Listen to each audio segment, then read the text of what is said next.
Andor will be one of the best Star Wars shows, and here is why.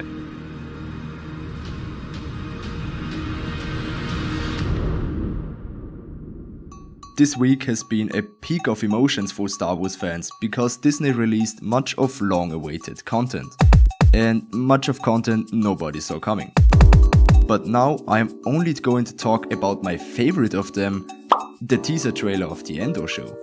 Concerning the Kenobi Show, I think it's too early to already judge it. The first episodes have been okay, but didn't really blow me out of my Stormtrooper socks.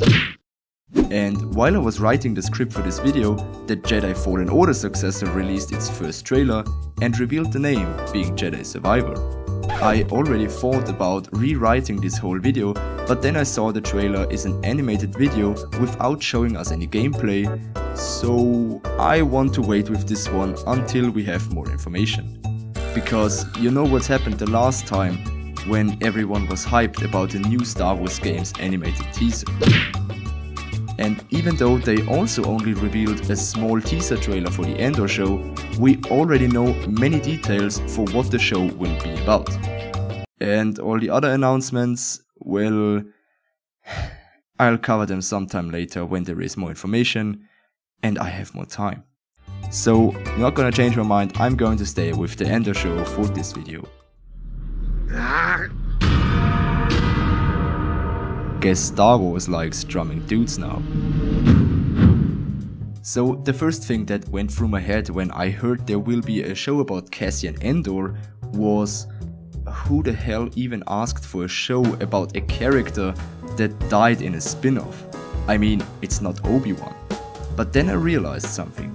All the way back in 2015, when Rogue One was announced as a spin-off movie about how the rebels received the secret Death Star plans, probably everyone questioned if we really needed this film, because it was basically already spoiled 40 years ago in the opening text of the first Star Wars movie.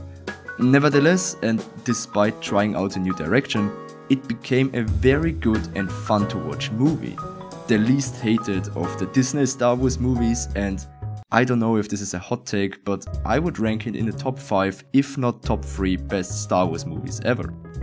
So even though nobody really asked for it, and even though it felt like the world's biggest fan film, it is again a pretty good movie I'd always like to rewatch. And now there is pretty much the same story with Andor, who feels even more like an unimportant side story at first sight, but when you get in deeper it becomes actually very interesting, with much more valid story options than we had for the Kenobi Show, for example. The most important one already comes with the setting. The show will be directed by Tony Gilroy, who was particularly mentioned for two important things. First of all, the reshootings and editing of Rogue One, where he gave the movie its final touch and feeling after the first director left the project. And second, he was responsible for the original Jason Bourne trilogy. The Bourne movies are about a high-profile secret agent who gets turned on by the CIA and gets hunted by this almighty and surrounding agency. He has to survive in a hostile environment where everybody can be a spy or become your enemy. With the CIA on his track, he slowly discovers his identity and finds a way to turn the tides.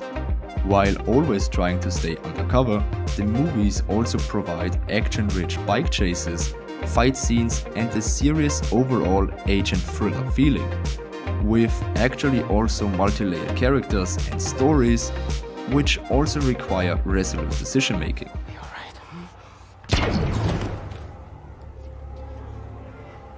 So basically Cassian's agent parts in Rogue One, and they were awesome. Kathleen Kennedy teased at the Disney's Investors Day that the Andor Show will also go in this direction. And I think the setting suits perfectly for the story we are going to get. Concerning the story, we already have a pretty reliable scenario. The Andor Show is settled 5 years before Rogue One, and so episode 4, which means it is 5 years after the Kenobi Show and 15 years after the Revenge of the Sith. By this time, the Rebel Alliance is not really a real alliance yet. A single line in Rogue One actually already tells us the background information for the Andor Show. Are we really talking about disbanding something that we've worked so hard to create? We can't just give in! We joined an alliance, not a suicide pact. We've only now managed to gather our forces. This means by the time of the show there are many different unconnected guerrilla and freedom fighter cells spread across the galaxy, with most of them only fighting for their own. For example, Saw Gerrera, who was one of the first to rebel against the Imperial occupation of his planet, but at the beginning of Rogue One was still not a real part of the rebellion itself, even though they often supported other rebel movements, as we already see in the animated Rebels show. Cassian Andor actor Diego Luna says the show will be about the formation of the rebellion, so the main task will be to unite all of these small rebel cells to the one big unit we finally see in A New Hope. For example, like Hera's cell from Lothal joined the rebellion in Rebels. A very detailed breakdown of the Andor teaser is not really helpful yet, as the appearing characters and places are hardly known except for Mon Mothma in front of the Senate. But overall it is still a teaser that doesn't really tell us much about the possible stories. So I will leave you with this overall information and all the other 1000 breakdown videos of my YouTube colleagues on this platform. But if you want, you can tell me in the comments if you are hyped for this show and what do you think will happen in it.